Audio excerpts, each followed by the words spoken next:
thank you very much, everyone, and welcome back to our day on FSI and FinTech collaboration, where we're joined by Slyp and NAB to talk about using digital receipts to delight your customers. We'll do a quick round of intros, and then we'll get stuck into it. Drew, I'll hand over to you first, please. Hi, I'm Drew Unsworth. I'm the executive in charge of business digital delivery in the business bank of NAB. Thanks for having me here today. My name is Paul Weingarth. I'm the CEO and co-founder at Slyp. Great. Very excited to have both of you. I think that the Slyp-NAB relationship really is one of the most interesting and exciting FSI FinTech collaborations, so we're very lucky to have both panelists. Paul, if you wouldn't mind, start off just telling us about how Slyp and NAB are working together, please. Sure. So, look, I'll start by just sharing a little bit about us and talking about the collaboration with NAB, which has been fantastic. Firstly, we describe ourselves as a retail fintech. So we sit at the intersection between retail tech and also fintech inside the banking environment. And so really, our vision is to really power the world's most convenient transaction experience. And if you think about payments and payment technology, particularly with Australia leading the way around contactless payments, there's a lot of five-star payment experiences out there where you can tap your phone, your wallet, your watch, whatever to make a payment pretty frictionlessly. Where we focus, we don't get involved in the payment. Where we focus is on we say the 6-star of the 5-star payment experience, which is really focusing all the juicy stuff that sits around the payment. So our baseline product is Smart Receipts, which allows customers to pay with their card as they normally would and receive a fully itemised tax receipt inside their banking app. Now, as I say, that's the baseline proposition. We're looking to build on that with things like loyalty, offers, rewards, and obviously analytics and insights. But really it's about connecting the consumer with the retailer through their banking app as the core channel. Got it. Thank you. And Drew, NAB would be approached by dozens, if not hundreds, of fintechs for a whole range of different opportunities. What was it about Slyp that that allowed NAB or that led NAB to decide to really do a substantial project which involves changing, one of your core customer channels, the app? Yeah, I think that when you think about what the Slyp offering is, it's really been the holy grail of internet banking for all banks for over a decade. To be able to provide that rich contextual information inside the bank's most important tools. And so then finding a partner like Slyp, that was a piece of work done by the NAB Labs and NAB Ventures team. And they identified Slyp as someone who could do that. So it's something we've wanted to do for a long time, and all banks have wanted to do it. It's just great to be able to find something to help us get there. And Paul, you've very publicly taken investment from all 4 banks, so I'm sure that you had your choice of kind of how you wanted to roll this out. What was it about working with NAB that led you guys to go first? Okay. Yeah, look, absolutely. I think we are in a unique position with being the only independent fintech to have the blessing of the backing of all 4 major banks, and that's critical to our model, obviously, around our distribution model of embedding our technology inside the core banking apps of those banks, and NAB being our foundational partner have been instrumental in helping us get Slyp into market. Why we chose NAB, there's a couple of main reasons. Number one, obviously, their sheer scale, in particular their penetration in the business banking arena. And secondly, it was quite, early on, we were actually working with a couple of the major banks in parallel. And one of the things that sort of really attracted us to start off with NAB was the fact they had a venture arm. So obviously, as an early stage fintech or retail fintech, we were very much focused on how do we distribute our product at scale, but also how do we raise capital to build the solution to a bank grade level. And so having that mix of the distribution lens through the core banking environment, but also the NAB Ventures team, and they also had a labs team back in the day that would help us incubate the proposition and build it out through proof of concept. And then obviously going from proof of concept to now, which we just released 4 months ago, into production to their millions of app users. So I think it was a combination of the two, and very fortunate to have them as our foundation partner. Thanks. And just picking up on one thing that you said, you talked about the scale of NAB's business banking and how important that was to you. It's very easy for people to conceptualize digital receipts from a customer perspective. Like, it kind of makes sense, and I want to talk about that consumer experience. But from a business perspective, why is it so important for you to have that distribution to businesses? Yeah, it's a really good question. And early on, we were sort of toying with, well, where does this proposition sit with inside the bank? Because the banks have multiple different streams or teams, from the card issuing side to the merchant acquiring side, the digital side. So it was a bit of a minefield for us to navigate and understand where our home was. And the reality is we kind of do sit across all three of those sort of those channels or teams. On the merchant side, and that's obviously key, you know, we're building an industry-wide standard, and so you have to have collaboration, and everybody has to win. There's a part of this equation. So obviously, you know, for merchants, they're critical as they opt into enabling Slyp inside their store networks. The key consideration there and the key value proposition for retailers is not only to provide a great, you know, seamless sort of nirvana state customer experience, but it's also to continue the conversation with the customer digitally after they've left their store. So really, we want to help retailers turn the end of a transaction into the start of a conversation or a relationship with customers. And today, with a paper receipt, it gets thrown in the bin or thrown in the shoebox and fades. It's bad for the environment. Nobody's winning out of that. So we see that as a huge missed opportunity. And so unlocking this new digital channel, delivering that seamless customer experience, but then you wrap around that the data and analytics that we can provide to our merchant partners, which most of them are flying blind, particularly in the offline world. And so what we've seen also, and particularly with COVID and the acceleration to digital, is a lot, particularly with omni-channel retailers, there's been a huge influx, obviously, of customers to their digital channels. And so, you know, typically retailers know everything about their customers in an online environment. You typically grab the contact information for the customers there. But in the offline environment, unless you have a fairly substantial loyalty scheme, you really are flying blind. And so now retailers, there's this really compelling event now where retailers need to get that single view of customer, and knowing that, you know, the customer they serve in store is also the same customer they serve online. And so providing that single view of customer is critical. I suppose the one common denominator in all of that is the customer typically now is using a credit or a debit card or even a buy now, pay later proposition. So we really want to be agnostic and deliver this as a ubiquitous solution across the network. But, you know, they're a couple of the drivers that drive merchants onto our platform. Great, and talking about the customer and the customer experience and really wanting to be ubiquitous across that, you know, obviously the mobile app is a fantastic place to deliver that. Drew, from your perspective, what is the value that you guys are delivering to your customers that you see that Slyp can deliver that really just can't be delivered elsewhere? Yeah, so I think if you think about how it works, and I'm going to break up into two sides of business and the consumer side. On the consumer side, as Paul said, you know, it's pretty obvious the benefits you get by having that information in internet banking. If you think about internet banking, it's something our customers use it on their mobile phone, virtually on a daily basis. And probably the third most popular feature is actually searching for that information within their transaction history. What we can do is actually bring that together exactly where they want to go every day. So that's one huge benefit. Then for a business bank benefit, if you think about business customer, there's great value in them getting that information as well, because, you know, help them identify expenses, etc. Having that level of detail is awesome. So that's on one side. Then you turn it over on the other side, and you think about then as a merchant and putting those receipts into internet banking.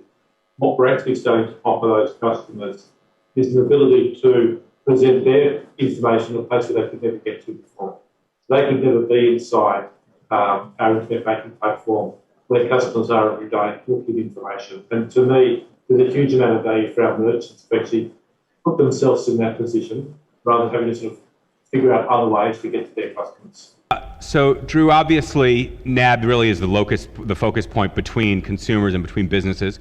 So can you actually talk about what this means for NAB as a bank and why it's so valuable for NAB? Yeah, so I think when you consider NAB regards itself as a leader in a lot of these areas. You think about the work they've done with APIs. So when those APIs are for business like look who's charging for their transaction history, so their banking, the work they've done with Xero, the work that they're doing today with Slyp. And it just shows that NAB is a leader in connecting with businesses. NAB is a business bank. And so I think, you know, the reason it's important is it just shows that we're going forward and that they're actually making giving our customers some great experiences and giving people a reason why they want to bank with NAB. I think a really interesting part is not just collaborating on the technology, but actually collaborating to scale this out to merchants, to your customers, really because it is just drives such significant value for both of them. So Paul, do you want to talk a little bit about how you guys are working together to actually scale this out to both Australian consumers and Australian businesses? Sure. And as you just pointed out there, David, it is a two-sided equation. And it is a little bit of chicken and egg. While you can piggyback off the great distribution that NAB have, and so do the other banks who we'll be partnering with in the future, the critical thing is, at the end of the day, you don't want to start promoting Slyp Smart Receipts in a big bang way to NAB app users until you have a tipping point of merchants on the network, because you want to associate the benefit with the action for the customer. So for us, this initial sort of launch phase is all about ramping up our merchant acquisition. We've already signed on some great merchants like Chemist Warehouse, who typically have a store on the corner of every suburb, so they're a great national reach for us, and they're actually one of NAB's biggest retail partners or retail customers. So we're really fortunate. We did that in collaboration with the bank, with the merchant team at NAB, and I think not only, as I say, distributing the product to end users through the banking app, but working with the NAB merchant team to distribute Slyp to all of their merchant partners or their retailers as well. So we kind of get a double win there, which is fantastic. And as I say, the value prop is there's something in it for everyone. So it isn't a one-sided value prop, and so it makes a lot of sense for us to follow that path. Yeah. And Drew, putting Slyp in the app, so putting a third party like Slyp in the app, obviously requires a significant level of due diligence. NAB really puts security and privacy at the center of everything that they do. So can you just tell us about how you've done that and work with them in a way that really does meet that high watermark that NAB expects when it is working, when it is putting something in its consumer app? Yeah, absolutely. I think there's really two things that I think about there. The first one is hygiene. That's around accessibility, to make sure that what we're providing to customers is accessible, and then making sure that Slyp understand that, work with us there.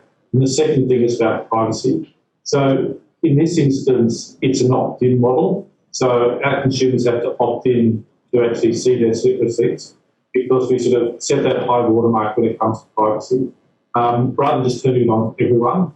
But there's some downsides to that. So to me, it was actually having to educate everyone about the importance of those two things, and I think we've done a really good job doing this.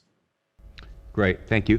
And Paul, from your perspective, obviously being a fintech and working with a big bank, there's a level of rigor that small companies aren't necessarily used to. So can you just talk about what it's like actually building a fintech that is able to integrate with one of the largest institutions in Australia?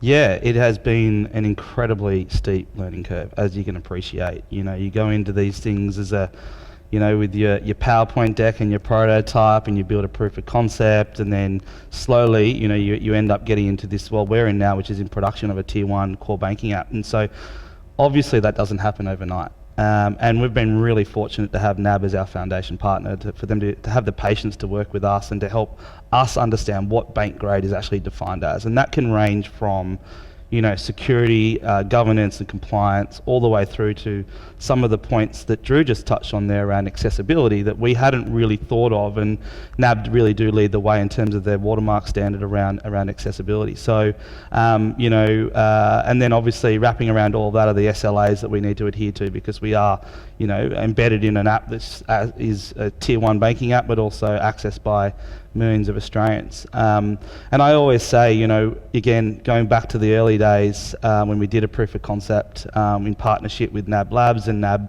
Ventures at the time, we built a piece of technology that wasn't set to scale, and that was part of the journey going forward from there, and got us to where we are now. But you kind of have to take off little chunks as you go. And I always say, it's like going from a proof of concept in a bank into a production real world environment is like learning how to drive a car to learning how to drive a plane. It's a completely different set of skills, and you need to continually increase your bench strength to bring the right people in. We're very fortunate that one of our co-founders is a former senior executive from one of the big 4 banks as well. So having the right team around us to help us know what we didn't know, and obviously learning in parallel with the great team and the relationship we've built at NAB has been phenomenal, and we owe a lot to them for that. So People in the audience who are aspiring fintechs or want to build an enterprise-grade fintech that they can, have banks as customers. What are the few pieces of advice that you would give to them, like someone who is just starting out on that journey? There's lots. I'll try to give the sound bites, but the first one is you can never over-validate a concept because, at the end of the day, you need to make, and particularly in our experience where we had a tri-party customer value prop, right? Where it wasn't just about servicing the banks and their consumers. It was about getting the merchants to opt in and to come onto the platform, all the way down to our point of sale vendors. We've got almost 30 point of sale vendors that we needed to believe in us and believe in the proposition. And the best way to really garner that sort of interest and support, and ultimately to hit the tipping point where everyone says, okay, yes, you are the chosen one and we want to do this. The first thing, you're turning up to the gunfight with a knife if you don't have that customer validation, those customer data points. And so we spent a lot of time, we've worked with other partners like Visa out of Singapore and their innovation team to really think about what is that fair, tipping point of value exchange between those parties? What is the standard going to look like? And so, as I say, really getting into the weeds with your customers and listening to your customers is absolutely critical before you start building. And we've made a number of mistakes along the way. That's part of the journey. But so that would be the first piece. I think you can't fake it. You got to have people that know what they're doing, and you get caught out pretty quickly. And so, as I mentioned before, if you can find someone, particularly if you're wanting to embed yourself in, as I say, a tier one banking apps, tier one bank's core app, you need to have a bench strength that actually understands how the world of the banks works, and also importantly, how decisions get made inside banks. Because working with the innovation side of a bank, you can. I say we had a lot of happy years early. We liked what we heard and we thought we were onto a winner, but actually understanding how the decision-making process happens, how the funding for certain prioritization for certain projects happen inside the bank, and really qualifying that as you go, and making sure, obviously, on the other side of the fence is raising capital and making sure that you're setting the right expectations with those partners that. Otherwise they're tapping on your shoulder every month going, I thought you guys were going to be live by now, where are you at, where's the revenue, right? So it's been a huge learning curve, and it's taken us a number of years to get into market, but now we're here obviously, and we're real. It really does change the game for us, and we, as I keep saying, we're very fortunate to have Drew and the team at NAB helping us and guiding us into that bank grade solution. Yeah, and I think, you've touched a couple times on just the journey and the duration, and I assume the energy that it takes just to go through that. As I said, there's going to be a lot of people here who are building fintechs that are selling to banks. It does take longer than people realize. Can you just talk kind of personally about how do you keep your energy up? How do you keep your team excited? How do you keep your investors excited as you're going through something that really does take a long time and often longer than people realize? Yeah, if I could go back and have that conversation with myself back a few years back when we were kicking off, it would be, I'd have a lot of advice. What would I say to that person? Firstly, you've got to be, and I think it was Jeff Bezos or one of the entrepreneurs that I really, just amazing that I cherish. The one thing that I think is absolutely critical is that it is so hard that most rational people will give up, right? And so you have to be irrationally passionate about the problem that you're solving. And anyone who knows me, you've known me for a little while now, will understand that I'm always up for it. The energy's always up, and I'm so passionate about solving this problem for customers. So that's sort of obviously the DNA of the individual is like, are you solving something that you really, really care about? Do you have subject matter expertise in solving that problem? Why you? Is this the right time? Timing is everything, so nothing else matters unless you get the timing right. And so I think, for us with open banking coming through, there's a lot of the work that was going on there that we could piggyback off to get this into market, and Drew alluded to that earlier around the consent models and what have you. So, and last but not least, you've got to be patient, but you've also got to be super persistent, and have great people around you that will pick you up when the chips are down. Because we always say, whenever there's the downs make the ups. If it was always just up like that, it wouldn't be as fun. And so, every time we have a dip, it's, hey, this is what it's about. Let's lift each other up and go for it again. Yeah, great.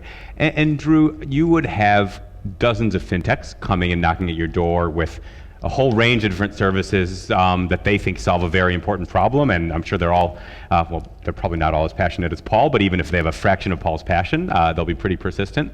What advice do you have to fintechs that want to go and sell to a bank? Yeah, a few things.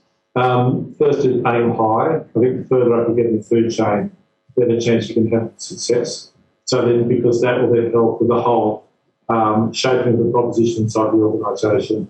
And as Paul mentioned, you need to, in some organisations, these things don't come for free, right? So you actually have to provide money, people, to actually get them off the ground. So that's really important. And the second thing that's really important is you actually have to solve a problem. So there's no point turning up with a small problem, you have to solve a big problem. And I think that's what Slyp actually does. It actually solves a big problem for lots of customers. So you have to come in with something that's really going to scale well. So they're the two little bits of advice I can give. And practically speaking, I think aim high is a really good piece of advice. Like, practically speaking, how would a founder go about aiming high at a place like NAB? Well, jokingly, I'd say take up cycling and cycle on Beach Road on a Saturday to find the right people. But I think you've got to work your network and figure out what that network's going to be and how you get in front of the right people with your proposition. Great, thank you. Now, we've said at the beginning, this really is the beginning of the beginning. You're just getting started. You guys have launched. You obviously have a really strong merchant network now. Drew, I'll go to you first. What is next in terms of NAB's relationship with Slyp and how you see this scaling? So I think we've got the consumer side sorted. I think that's going to be working really well, and the take up has been exceeded expectations. But we now need to get the merchants on board. So for us, I think it's a partnership in working with merchants, getting in front of them, getting them signed up, and then sort of expanding how they can actually take it. And Paul, for you, what's next? As Drew mentioned, the first half of this year is all about accelerating merchant acquisition. We're off to a really good start. We've made some big signings that we'll be announcing soon.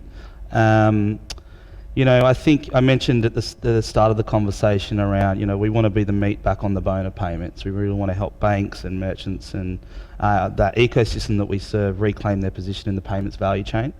And so, as I say, Smart Receipts is our baseline product. That's the non-negotiable here. But being able to link things like loyalty to your bank card becomes really interesting. And again, I often get asked, are you a data company, a receipts company, a loyalty company, what are you? And I say, well, we're in the business of customer experience. And so wherever we can create that frictionless auto magic experiences where everything's just linked to their bank card, will save people time, save them money, which are the two most important commodities in people's lives, and I think also unlock value across our ecosystem. So we're building some really interesting fast follow products at the moment.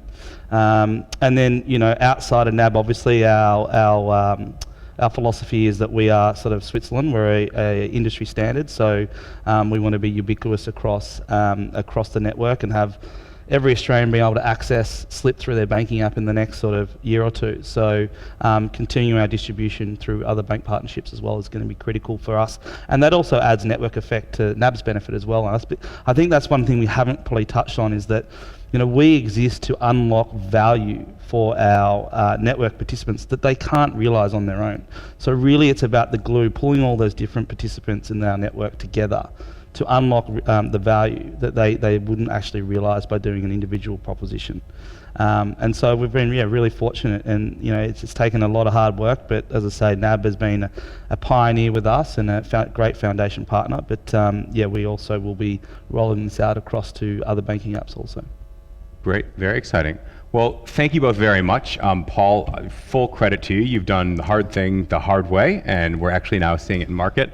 And full credit to NAB for being the first to take the jump. I think that it really shows a lot of faith in the fintech ecosystem and really great support for fintechs, but actually that's delivering definitive concrete value both to merchants and to customers. So I'm very excited to see where this relationship goes. Thank you both very much for joining. Thank you. Thanks for having us. Thank you. Cheers.